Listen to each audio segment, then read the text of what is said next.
My name is Jessica Ashley, and I'm the owner and CEO of JC and Ashley Counseling, LLC. What first sparked my interest in helping others through therapy is the absolute need for it. Empathetic and towards helping others, ensuring that everyone understands that they matter, no matter where they come from, their socioeconomic status. Every single person matters, and that's always been an interest of mine. For some reason, individuals sort of tend to gravitate towards me, and I think I'm supposed to, and I have been obligated to, in sort of a spiritual way, to help individuals understand that they have a purpose. The services that JC and Ashley Counseling currently offers are mobile response services. Mobile response entails individuals who are experiencing acute psychiatric crisis. They call 988, which is the National Suicide Prevention Hotline. If our staff is in the area, we're dispatched out directly to them to assist them in de-escalating whatever their needs are. We also offer community stabilization, which is a bridging the gap type service. This service helps individuals by linking them to services that they may need, such as outpatient therapy, mental health skill building, vocational skills. Whatever it is that they need, that service intends to bridge the gap for it. Most recently, we've been licensed to provide mental health skill building services. This service is intended to help individuals manage their mental health symptoms, assist them with independent living skills, budgeting, anything that they need that will assist them with maintaining their life and minimizing the mental health symptoms that they're experiencing. So I decided to take a leap and form my own mental health agency because I saw that there was not only a need for individuals to really obtain and receive the best mental health services, but also for an opportunity for the employees to feel as if they matter. I have worked for other mental health agencies in the past, and there is sometimes and often a turnover rate. You experience a bit of burnout. Sometimes the employers look at the bottom line and not so much of the individual that's providing the service. So I do take it not for granted that, a crisis could occur to anyone, no matter their socioeconomic status, their educational level of attainment.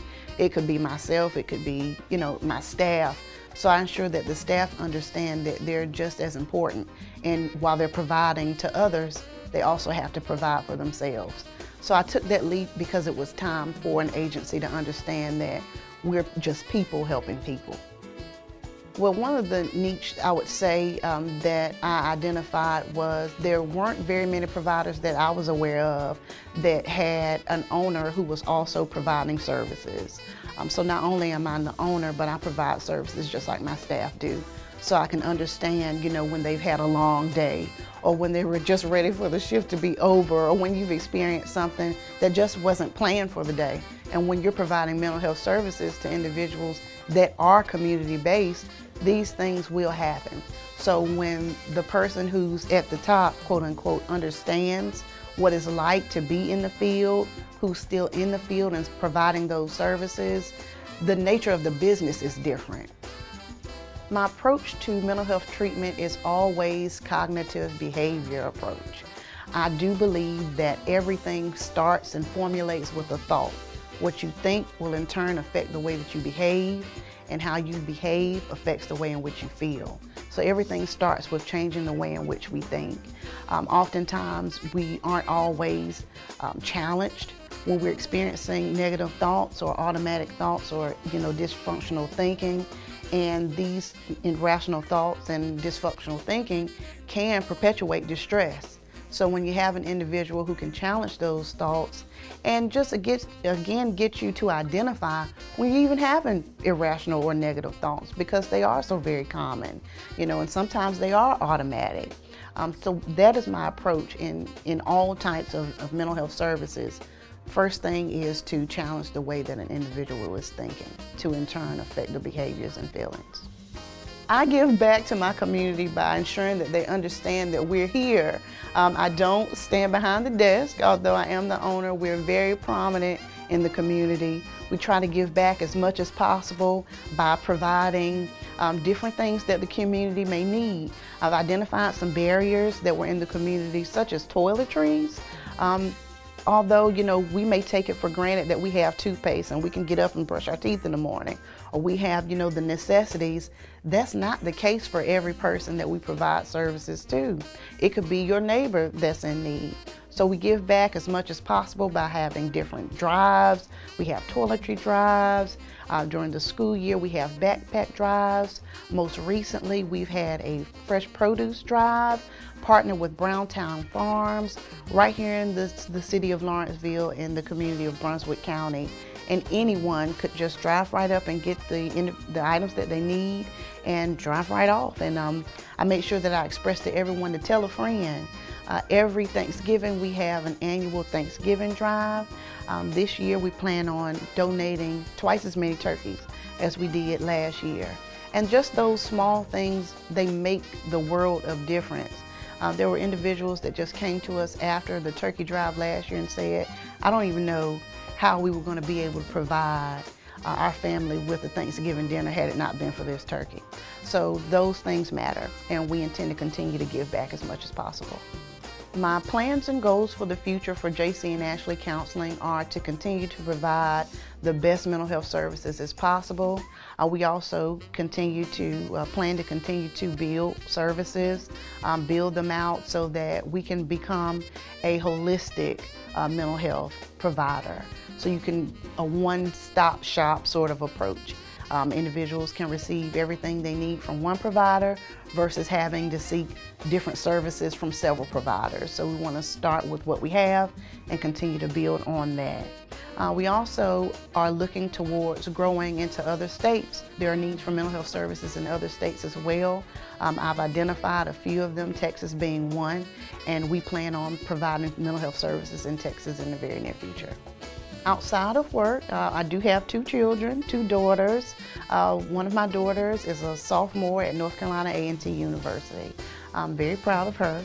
She's also recently graduated from Dudley's Cosmetology School, so she's a licensed natural hair care specialist.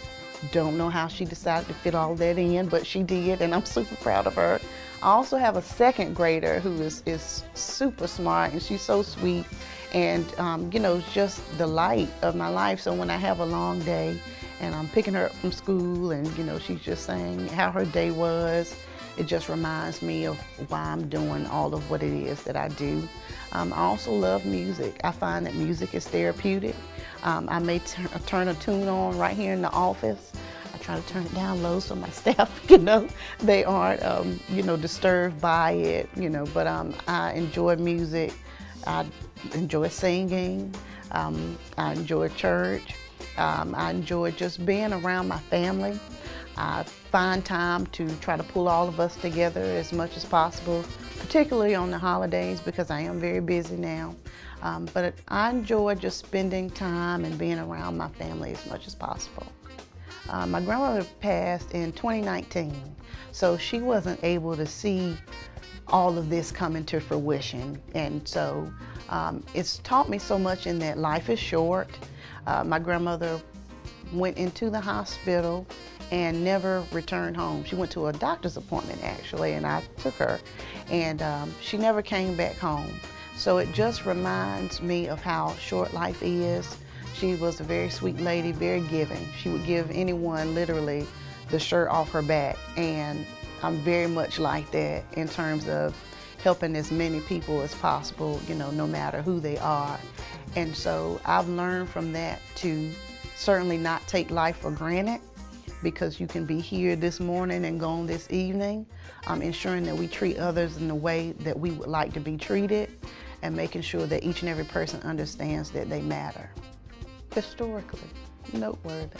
Well, I would absolutely say being featured in Marquis Who's Who is historic for me. It's noteworthy in that I never imagined that the business would exemplify to this level, to be a contributor in such a way is breathtaking.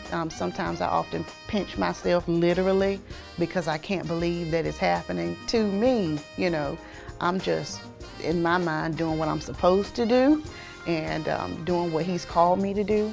So to see it unfold as it is notable, and I don't take it for granted at all. I have benefited from the services and the products that Marquise Who's Who offers, in that, you know, it's pushed me to do things in terms of professionalism that I would not have done had it not been for Marquise Who's Who. This video shoot within itself is not something that I've ever done before, or something that I even imagine that I would do, or that I'm capable of doing. I am not shy per se, but I'm not one to get out in the forefront to speak about achievements, or, you know, what I intend to do in the future. So it's pushed me to understand that, for one, I am worthy, that my business is not only just a business in terms of providing mental health services to others, but it is an exemplary mental health provider. We are exemplary mental health providers here at JC and Ashley Counseling. I've never imagined that I would be featured in Wall Street Journal. Didn't see those two things happening in a lifetime, not for myself, you know, at all. So it's pushed me, and it's taught me that I am important enough to do all of these things that he has for me to do, and capable of doing the things that he's called me to do. Being a marquee listee means everything to me. It means that you can have fallen from grace and, you know, still be able to do exactly what it is that you're called to do. It means that you can be a single parent and you can still do all that it is that you're intended to do. It means that you can come from you know, a low socioeconomic status and still do all that it is that you are intended to do in this lifetime, if you truly believe in yourself and what it is that you offer.